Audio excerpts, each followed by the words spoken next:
Hello everybody, I'm Peter Brown for GameSpot with Randolph Ramsey, and we're here to talk to you about Battleborn, which you can probably see in front of you on the video player. This is a hero shooter, Peter. What is a hero shooter, by the way? Let's be honest, this is a MOBA in a shooter's outfit.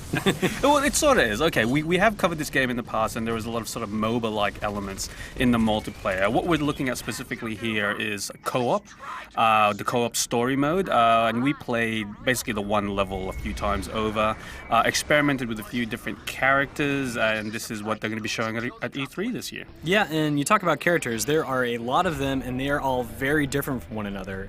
And the premise of the story kind of justifies that, right? Every star in the universe has gone dark, there's one star left, and everyone from all the dark planets that have survived are sort of, ascending on this one planet, fighting for it and also fighting to defend it from an evildoer who is trying to take it out, blah, blah, blah. It's actually a really depressing storyline, like the entire universe has been snuffed out. Yeah. Essentially, apart from this one star, and all these races have come along to protect it, and that's their whole reason for having this, variety of, different types of characters, different types of styles. They had 10 playable in the demo that we played, and we played a few different types, but apparently for the full release, they're looking at 25. They sort of do they sort of do align towards, their typical archetype, shooter type styles where, you do have one who is a tank, we have DPS characters, that type of thing. The first one I think we both played was the dwarf guy, Baldur. Yeah, and I kind of defaulted to him by accident because someone else chose all the characters that I thought was really cool. But he ended up being pretty fun. I mean, I think every character sort of has a nice range of options when it comes to attacking. They have ranged attacks and melee attacks, and the dwarf is obviously a bit of a tank. He's a little slow. But what I found is as you level up, it's new for every match, but you get to choose different abilities, and they're called augmentations here.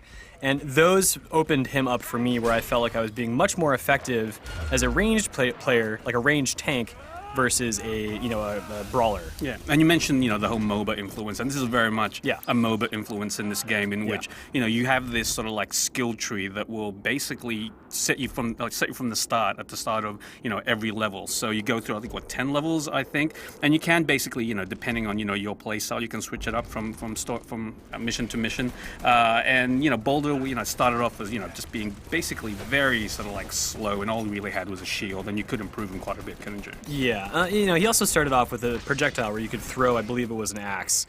But as I leveled him up, I got faster, my cooldown times got better, and in terms of throwing that little axe, I got to the point where I could throw it, and if it didn't hit my target, it would return to me, and I could throw it again instantly, which was great because when I first started and you'd miss, you'd think, crap, I have to wait another 10, 15 seconds to use it again. So you definitely do feel the evolution of the characters throughout just one match, which is good.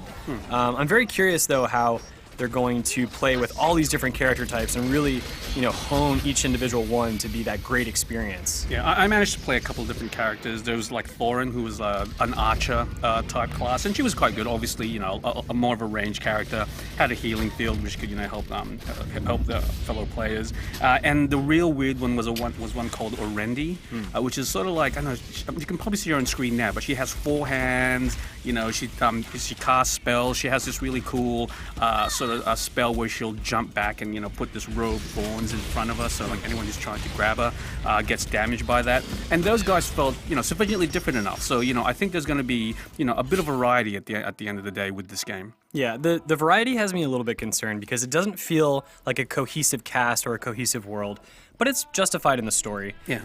So are you talking about the design of the thing? The design of the characters, yeah. They obviously they look like they came from different worlds, and that makes a lot of sense. But the identity of the game feels a bit confused to me. But I will say I was happy to find a character that I really liked that I wish I could have played. So I guess I kind of understand this. The guy I'm talking about is sort of based off of the Gundam mecha characters, and he has, he can fly a little bit, and he's got all this great stuff, and I was like, I really want to play that guy, so I get what they're going for. Just the broader perspective, I hope they can figure out a way to make this world feel more cohesive. Yeah, this whole mix of styles, I think, Gearbox, the developers, have sort of talked about in the past, which is, they have, opened themselves up and they said, okay, what are the sort of things that we like? What are the sort of things that influences our games? And let's try and all put it together. So I get where you're coming from with that sense where there's a lot of things happening from a design point of view in this game. Well, what did you think of the actual gameplay, though? I thought it was good. I enjoyed playing it, and the cooperative experience was good. I mean, it's very much a raid-like experience experience, at least the demo that we played. And in that sense, I thought it was not bad, you know? I mean, I'm not going to rush out and buy it right away, but that's also because I am not a big Gearbox fan.